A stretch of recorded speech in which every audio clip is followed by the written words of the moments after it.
Po. At saka pre-ready bebe. Okay, maraming salamat aming banal sa aming pamilya na inyong pagbigay sa amin. Nagkakaisa po kami sa samantalataya sa inyo.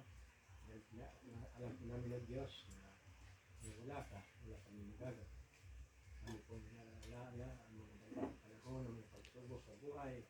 Kami pong nilagpasan dahil pong tulong. Maraming salamat sa mga banal ang aming nilalalit sa inyo.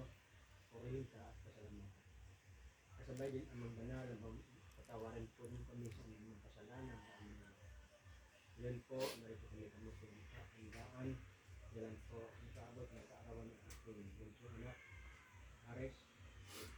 Salamat kami sa pagkabungan niyo sa aming magandang kalusugan, magandang pamilya, at magandang anak buhay, at magandang kanyang palataya na tinuruan niyo. Salamat po Diyos sa edad na abot niya. Sana po marami pang edad abutin niya hanggang sa kaidulating. Pagpalanaw ang kanyang pamilya, kanyang biyanan, sa kanyang relatives. Salamat amang banal. At pagpalaan niyo po itong pagkain na inyo po yun para sa amin. Bago namin po ito tanggapin, inyo pong bendisyonan, upang maging namin kalakasan nito sa pisikal at espiritu. Salamat po amang banal sa pangalan ni Jesus. Salamat po. Amen. Ay, unang kakanta ka muna. Happy birthday. Nauna na.